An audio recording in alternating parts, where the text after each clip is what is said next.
सभी के सारे प्रश्न हल हो जाएंगे। हम हैं महात्मा गांधी। आओ बताते हैं अपने जीवन के सारे घटनाओं को। आगे बढ़ने से पहले वीडियो को लाइक और सब्सक्राइब कर देना। भारत एक ऐसा देश जो कभी सोने की चिड़िया कहलाता था, लेकिन 19वीं सदी तक वो बताते हैं अपने जीवन के सारे घटनाओं को। आगे बढ़ने से पहले वीडियो को लाइक और सब्सक्राइब कर देना। भारत एक ऐसा देश जो कभी सोने की चिड़िया कहलाता था, लेकिन 19वीं सदी तक खुद की ही जमीन पर परतंत्र बन चुका था। अंग्रेजों का राज था, कानून उनका, ताकत उनकी और भारतीय सिर्फ आदेश मानने वाले। लेकिन इतिहास जीवन के सारे घटनाओं को। आगे बढ़ने से पहले वीडियो को लाइक और सब्सक्राइब कर देना। भारत एक ऐसा देश जो कभी सोने की चिड़िया कहलाता था, लेकिन 19वीं सदी तक खुद की ही जमीन पर परतंत्र बन चुका था। अंग्रेजों का राज था, कानून उनका, ताकत उनकी और भारतीय सिर्फ आदेश मानने वाले। लेकिन इतिहास में कभी कभी एक ऐसा इंसान जन्म लेता है जो तलवार नहीं उठाता, फिर भी साम्राज्य हिला देता है।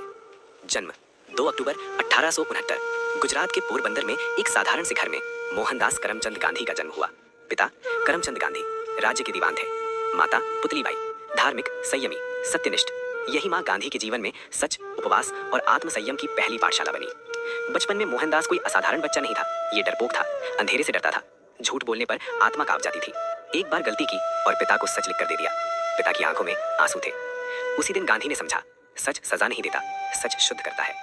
ये वही समय था जहां उम्र से पहले जिम्मेदारियां सौंप दी जाती थी और बचपन समाज की रस्मों में कहीं खो जाता था।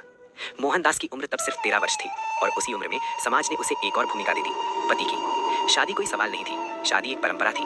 ढोल बजे, लोग जुटे, रस्में निभाई गई, लेकिन दो बच्चों के मन में उस दिन खुशी से ज्यादा उलझन थी। Excuse me. समाज ने उसे एक और भूमिका दी थी, पति की। शादी कोई सवाल नहीं थी, शादी एक परंपरा थी। ढोल बजे, लोग जुटे, रस्में निभाई गई, लेकिन दो बच्चों के मन में उस दिन खुशी से ज्यादा उलझन थी। कस्तूरबा एक शांत, सरल लेकिन भीतर से मजबूत लड़की। मोहन संकोची, डरपोक और खुद से ही अनजान। ये कोई प्रेम कहानी नहीं थी, ये दो बच्चों की एक ऐसी यात्रा थी जिसे वो खुद भी नहीं समझते थे। मोहनदास शादी के बाद भी ना समझ था। अधिकार जताना, ईर्ष्या, गुस्सा, ये सब मानवीय कमजोरियां उसमें भी थीं। लेकिन यहीं से गांधी का सबसे बड़ा पाठ शुरू हुआ। जीवन ने उन्हें सिखाया कि प्रेम अधिकार नहीं, जिम्मेदारी होता है। समय के साथ मोहन ने सीखा संयम और कस्तूरबा ने सीखा धैर्य। यही रिश्ता आगे चलकर त्याग और संघर्ष का सबसे मजबूत आधार बना। मोहनदास पढ़ाई में कोई तेज छात्र नहीं था, न अव्वल न विशेष, लेकिन एक बात अलग थी, उसकी अंतरात्मा। स्कूल में वो चुप रहता था, पीछे की बेंच पर बैठकर सब सुनता था। शिक्षक उसे साधारण समझते थे, लेकिन मोहन अपने भीतर कुछ खोज रहा था। गांधी की शिक्षा किताबों से कम, अनुभवों से ज्यादा बनी। एक बार परीक्षा में नकल करने का मौका मिला, लेकिन हाथ नहीं उठा क्योंकि सच ने मन को रोक लिया। जैसे जैसे मोहन बड़ा हुआ, एक सवाल उसे परेशान करने लगा, मैं कौन हूँ और मुझे क्या बनना है। पिता की मृत्यु के बाद परिवार चाहता था कि मोहन बैरिस्टर बने, लंदन जाना था, लेकिन समाज, परिवार और धर्म ने सबने डर दिखाया। लोग बोले, विदेश जाओगे तो धर्म भ्रष्ट हो जाएगा। लेकिन पुतलीबाई माँ चुप नहीं रही। माँ, अगर वचन दे सको कि मांस, मदिरा और अनैतिक जीवन से दूर रहोगे तो जाओ। मोहन ने वचन दिया और यही वचन उसकी असली शिक्षा बन गया। साल 1888 में एक 19 साल का दुबला पतला शर्मीला युवक जहाज से उतरता है, लंदन की ठंडी धरती पर। नाम मोहनदास करमचंद गांधी, मकसद बैरिस्टर बनना। लेकिन लंदन उसके लिए सिर्फ पढ़ाई नहीं था, वो एक नई दुनिया थी। चारों तरफ अंग्रेजी बोलते लोग, अलग कपड़े, अलग खान पान और एक अलग ही सभ्यता। शुरुआत आसान नहीं थी। मोहनदास ने सोचा, अगर मुझे यहाँ स्वीकार किया जाना है तो मुझे अंग्रेजों जैसा बनना होगा। उन्होंने सिलवाया महंगा सूट, खरीदी टाई, सीखा डांस, सीखा वायलिन बजाना, यहाँ तक कि फ्रेंच बोलने की भी कोशिश की। लेकिन कुछ ही महीनों में उन्हें एहसास हुआ, ये सब दिखावा है, असल संघर्ष कहीं और था।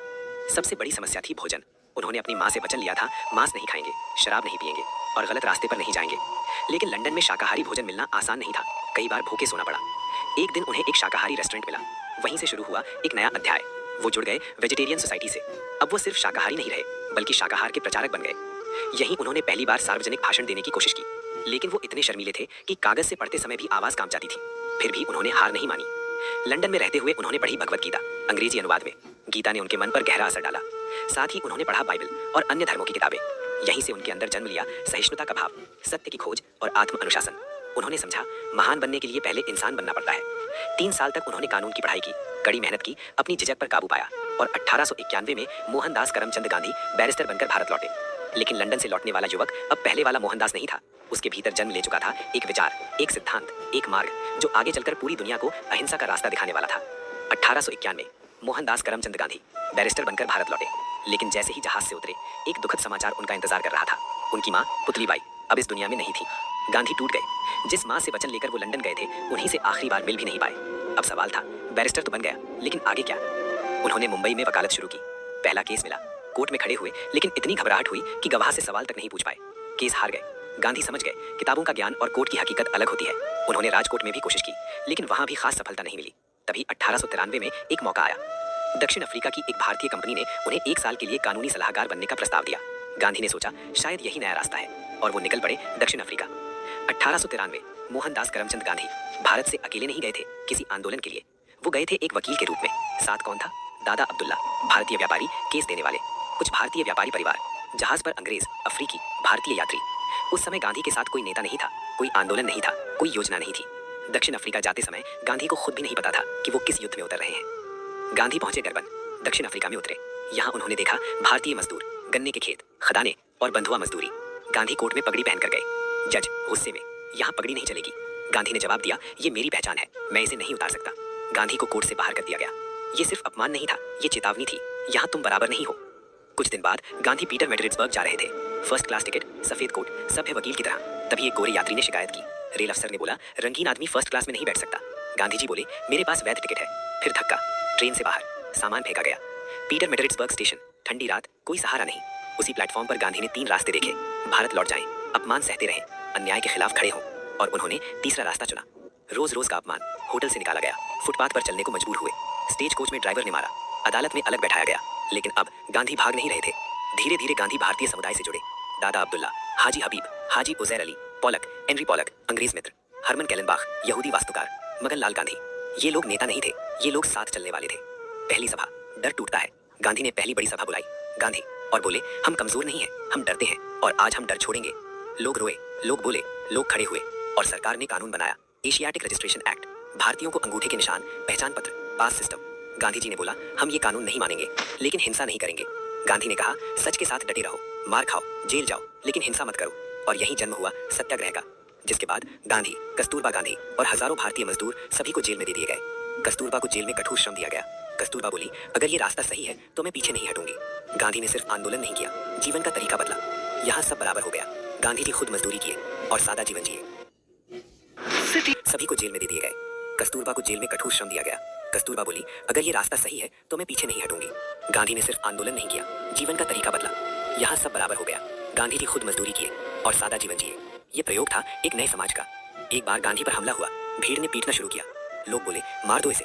कस्तूरबा बोले, इन्हें मत मारो, ये नहीं जानते ये क्या कर रहे हैं। भीड़ रुक गई। गांधी ने लेख लिखे, पत्र भेजे, अखबार निकाले, टॉल्स्टॉय से पत्राचार। पूरी दुनिया देखने लगी। 1913-14 ब्रिटिश सरकार झुकी। कई नस्ल भेदी कानून रद्द, भारतीय विवाह पर मान्यता, मजदूरों पर टैक्स हटाया गया। ये पूरी आजादी नहीं थी, लेकिन ये साबित हो गया था अहिंसा काम करती है। 1915 गांधी ने कहा, अब भारत मुझे बुला रहा है।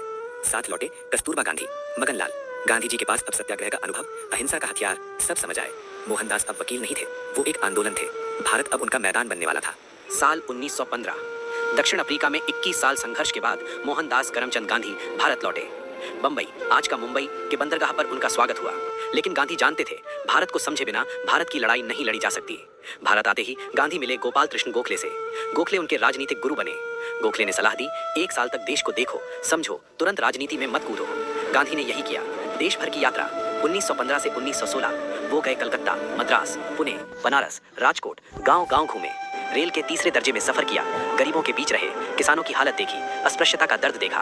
उन्हें समझ आया, भारत की असली ताकत शहरों में नहीं, गांवों में है। जिसके बाद साबरमती आश्रम की स्थापना 1917 किया। ये सिर्फ आश्रम नहीं था, ये प्रयोगशाला थी। यहाँ उन्होंने सिखाया सत्य, अहिंसा, श्रम, स्वावलंबन। चरखा चला, खादी बने, और सब बराबर, जाति धर्म अमीरी गरीबी से ऊपर। 1916 बनारस हिंदू विश्वविद्यालय, काशी में BHU के उद्घाटन पर गांधी ने भाषण दिया।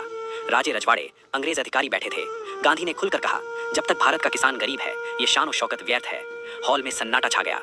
और फिर वहीं पर राजकुमार शुक्ल गांधी से मिले और आग्रह किया, चंपारण आइए। वहां अंग्रेज किसानों से जबरन नील की खेती कराते थे। और फिर आगे पहला बड़ा संघर्ष चंपारण का हुआ 1917 में। गांधी पहुंचे, ब्रिटिश अफसरों ने आदेश दिया, इलाका छोड़ दो। गांधी ने मना कर दिया, जिसके बाद उन्हें गिरफ्तार किया गया। लेकिन जनता उनके साथ खड़ी हो गई। अंत में अंग्रेजों को झुकना पड़ा, किसानों को राहत मिली। ये था भारत में गांधी का पहला सफल सत्याग्रह। 1918 अहमदाबाद मिल हड़ताल। अहमदाबाद के कपड़ा मिल मजदूर कम वेतन से परेशान थे। गांधी उनके साथ खड़े हुए, उपवास किया, शांतिपूर्ण आंदोलन कराया, मजदूरों की जीत हुई। फिर साल 1918 में ही खेड़ा सत्याग्रह किया। गुजरात के खेड़ा जिले में सूखा पड़ा था, फिर भी अंग्रेज टैक्स वसूल रहे थे। गांधी ने कहा, जब फसल नहीं हुई तो टैक्स क्यों? किसानों ने टैक्स देने से इनकार कर दिया, सरकार झुकी। इसी दौर में गांधी के साथ जुड़े सरदार वल्लभ भाई पटेल, जवाहरलाल नेहरू, मौलाना आजाद, डॉक्टर राजेंद्र प्रसाद, सी राजगोपालाचारी। धीरे धीरे गांधी कांग्रेस के केंद्र बन गए। साल आया 1919, अंग्रेजों ने बनाया रॉलेट एक्ट। बिना मुकदमे की गिरफ्तारी, गांधी ने देशव्यापी विरोध किया। फिर हुआ जलियांवाला बाग हत्याकांड। 13 अप्रैल 1919, बैसाखी का पवित्र दिन, अमृतसर का जलियांवाला बाग, जहां हजारों लोग इकट्ठा हुए थे, कुछ अपने हक की बात करने तो कुछ मेले का आनंद लेने। उन्हें क्या पता था कि यह दिन इतिहास का सबसे खून से भरा पन्ना बनने वाला है। ब्रिटिश सरकार ने रॉलेट एक्ट लागू किया था, एक ऐसा कानून जिसमें बिना सुनवाई, बिना मुकदमा किसी को भी जेल में डाला जा सकता था। लोग शांतिपूर्वक विरोध कर रहे थे, लेकिन तभी जनरल डायर अपने सैनिकों के साथ जलियांवाला बाग में प्रवेश करता है। चारों तरफ ऊंची दीवारें, सिर्फ एक संकरा रास्ता और बिना किसी चेतावनी के फायर। गोलियां चलती रहीं। लगभग 10 मिनट तक 1600 से ज्यादा गोलियां चलीं। लोग भाग नहीं पाए। कोई अपने बच्चे को बचा रहा था, कोई अपनी मां को ढक रहा था। कई लोग जान बचाने के लिए बगल के कुएं में कूद गए, लेकिन गोलियां रुकने का नाम नहीं ले रही थीं। सरकारी आंकड़े कहते हैं 379 लोग मरे, लेकिन सच्चाई 1000 से ज्यादा बेगुनाह शहीद हुए। वो जमीन आज भी उस खून की गवाही देती है। इस घटना ने पूरे देश को हिला दिया। महात्मा गांधी ने असहयोग आंदोलन शुरू किया। रविंद्रनाथ टैगोर ने अपना नाइटहुड लौटा दिया और भारत की आजादी की लड़ाई और भी प्रचंड हो गई। जलियांवाला बाग सिर्फ एक स्थान नहीं, वो एक जख्म है। जलियांवाला बाग में गोलियां तो रुक गईं, लेकिन पूरे भारत में गूंज शुरू हो चुकी थी। अमृतसर की सड़कों पर सन्नाटा था। घरों में मातम, माएं अपने बेटों को ढूंढ रही थीं, बच्चे अपने पिता को। लेकिन जनरल डायर को कोई पछतावा नहीं था। उसने कहा, मैंने जो किया सही किया। अंग्रेजों ने पंजाब में मार्शल लॉ लगा दिया। लोगों को सरेआम कोड़े मारे गए, उन्हें पेट के बल रेंगने की सजा दी गई, इंसानियत को कुचल दिया गया। लेकिन इस बार भारत चुप नहीं रहा। महात्मा गांधी, जो अब तक अंग्रेजों से न्याय की उम्मीद कर रहे थे, उन्होंने फैसला किया एक नए रास्ते का। असहयोग आंदोलन 19। उसने कहा, मैंने जो किया सही किया। अंग्रेजों ने पंजाब में मार्शल लॉ लगा दिया। लोगों को सरेआम कोड़े मारे गए, उन्हें पेट के बल रेंगने की सजा दी गई, इंसानियत को कुचल दिया गया। लेकिन इस बार भारत चुप नहीं रहा।